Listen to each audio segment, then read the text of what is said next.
নমস্কার, আমি রাখি। আমার নতুন আরো একটি ব্লগে আপনাদের সবাইকে স্বাগত জানিয়ে আজকের ব্লগটি শুরু করলাম।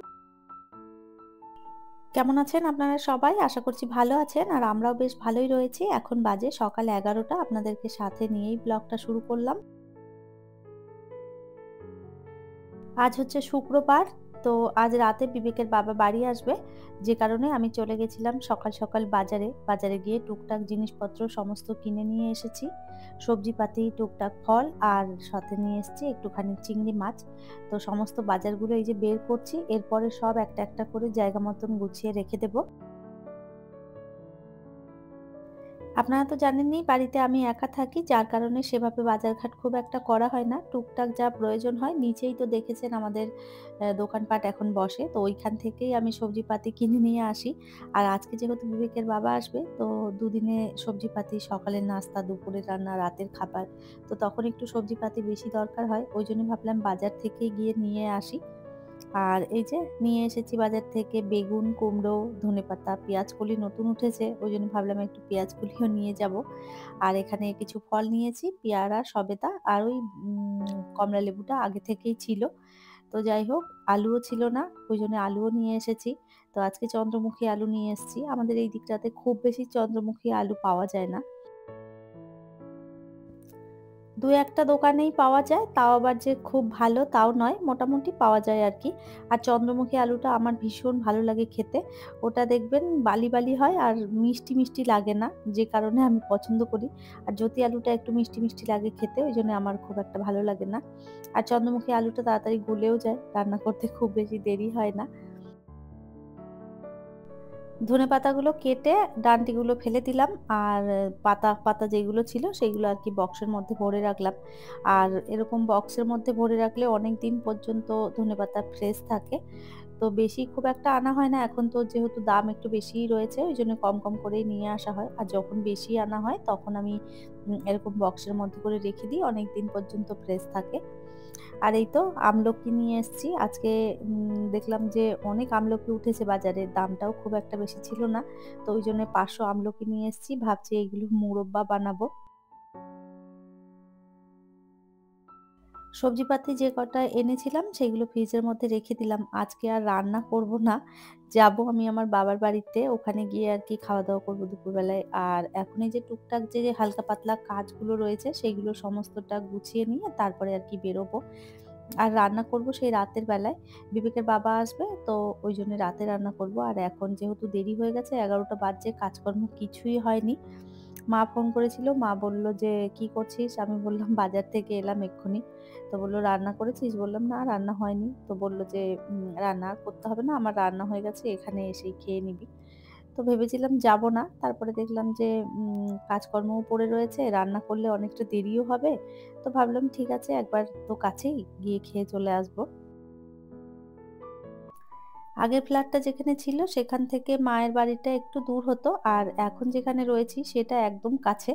১০ মিনিটও লাগে না আমার বাবার বাড়ি যেতে। তো স্কুটি নিয়ে গেলে তো একদম সঙ্গে, সঙ্গে মনে হয় যেন পৌঁছে যাই। তো তাও এখন আর খুব বেশি যাওয়া হয় না। বিবেকের পড়াশোনা থাকে, স্কুল থাকে, টিউশন থাকে। ওইজন্য বাবার বাড়ি একটু কমই এখন যাই। তো যাই হোক আজকে পাটালি গুড় নিয়ে এসেছি। আর কয়েকটা এই যে আখের গুড় নিয়ে এসেছি। এগুলো দিয়ে ওই মোরব্বাটা বানাবো ভেবেছি। আর ওই গুড়টা দিয়ে ভেবেছি একটুখানি পায়েস করব। আর এই শীতকালে এই পাটালি গুড়ের পায়েস খেতে ভীষণ ভালো লাগে।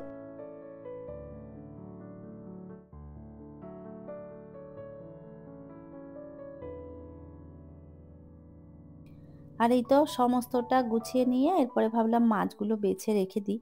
এগুলো বাছা থাকলে রান্না করার সময় খুব একটা ঝামেলা হবে না। আর চিংড়ি মাছ যদি খোসা সমেত রেখে দেওয়া হয়, দেখা যায় যে কিরকম কালো হয়ে না নষ্ট হয়ে যায়। আগে একবার টিফিন বক্সের মধ্যে এরকম ভরে রেখে দিয়েছিলাম। দেখলাম মাছগুলো একদম ওপর থেকে কালো, কালো হয়ে গেছিল। তারপর থেকে আমি আর ফ্রিজে কখনো চিংড়ি মাছ না বেছে রাখি না। তো যাই হোক আপনাদের সাথে গল্প করতে, করতে এইদিকে মাছগুলোও আমার বাছা হয়ে গেছে।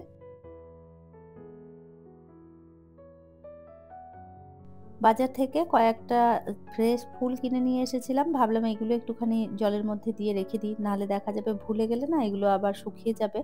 তো আজকে চন্দ্রমুখী ফুল নিয়ে এসেছি। চন্দ্রমুখীটা আজকে দেখলাম ১ম বার আরকি বাজারে উঠেছে। এর আগে ছিল না। জারবেরা পেয়েছিলাম। আপনাদের তো বলেইছিলাম যে চন্দ্রমুখী ফুল এখনো আসেনি। আর সবথেকে বেশি থাকে এই চন্দ্রমুখী ফুলগুলো অনেকদিন পর্যন্ত ফ্রেশ থাকে। একটুখানি জলটা পাল্টে দিলে আর ওই যে ডান্ডিগুলো একটুখানি ভেঙে, ভেঙে দিলেই না অনেকদিন করে রাখা যায়। এই মুহূর্তে আপনারা যারা আমার ভিডিওটি দেখছেন প্লিজ একটি লাইক করে দেবেন। আর আমার ভিডিওর কোনো অংশ যদি আপনাদের ভালো লেগে যায় কমেন্ট করে জানাতে ভুলবেন না। এই ধরনের ভিডিও যদি আপনারা আরো দেখতে চান চাইলে কিন্তু আমার চ্যানেলটিকে সাবস্ক্রাইব করেও রাখতে পারেন। কাজটি যারা অলরেডি করে রেখেছেন তাদের অসংখ্য ধন্যবাদ। বাজারে বেরোনোর আগে মেশিনে অনেকগুলো কাপড়-চোপড় কাচার জন্য দিয়ে দিয়েছিলাম। সেগুলো সমস্ত কাচা হয়ে গেছে। তো তার আগে ভাবলাম এই বিছানার চাদর দুটো তুলে একটুখানি ভাঁজ করে নিই। আর তারপরে এখানে সমস্ত কাপড়গুলো আরকি মিলে দেব। এর আগের ব্লগে চৈতালি বোন আমাকে কমেন্ট করেছে, আসলেই যারা ঘরোয়া তারা গুছিয়ে সংসার করে, আমি নিজেও তাই করি। মেয়েরা যদি উড়নচণ্ডী হয় তবে পুরুষরা হাজার ইনকাম করলেও সংসার সুখের হয় না। থ্যাংক ইউ সো মাচ বোন এত সুন্দর একটা কমেন্ট করার জন্যে। আর একদম ঠিক কথা বলেছ, পুরো সংসারটাই থাকে আমাদের মেয়েদের উপরে। আর আমরা যদি একটুখানি বুঝে সুঝে সংসার না চালাই তবে কিন্তু সংসারে অশান্তি বেঁধে যায়। পুরুষ মানুষরা তো অত আর সংসারের বিষয়ে সমস্তটা জানে না। ওরা তো শুধু ইনকাম করার দরকার, সেটা করে সমস্তটা এনে আমাদের হাতে দিয়ে দেয়। বুঝে শুনে সংসারটা চালানো সেটা একদম আমাদের উপরেই নির্ভর করে কিভাবে চালাবো। আমরা মেয়েরা যদি একটু হিসেবি হই তাহলে দেখা যায় সংসারটা একদম সুখের হয়।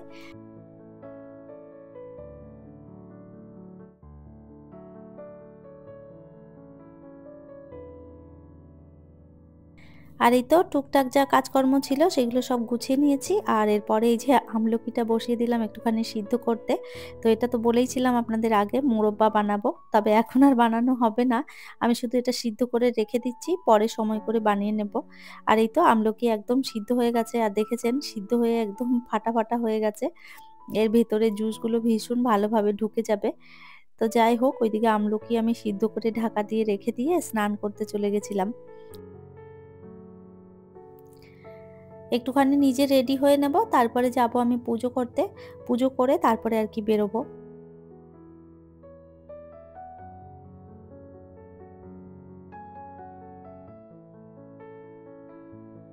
সমস্ত কাজ হয়ে গেছে আমার কমপ্লিট। পুজোও দিয়ে দিয়েছি। আর এখন বেরোচ্ছি আমি আমার বাপের বাড়িতে।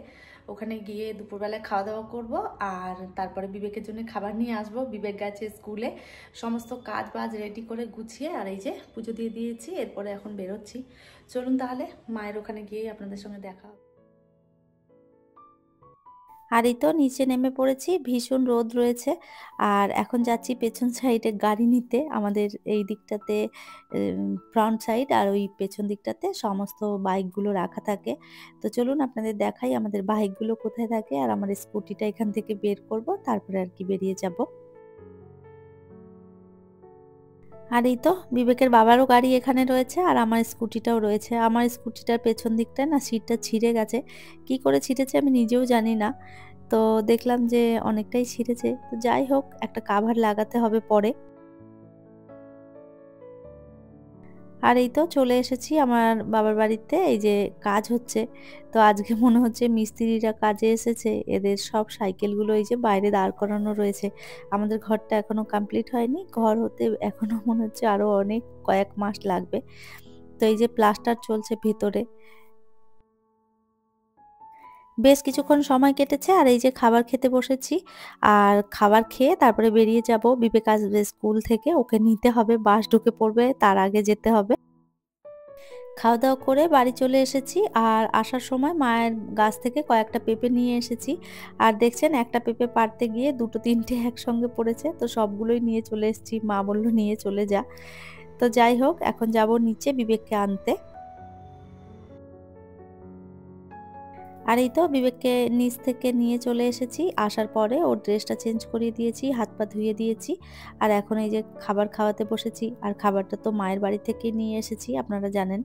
আর এই যে মা দিয়ে দিয়েছে ডিমের তরকারি আর তার সাথে বাঁধাকপি।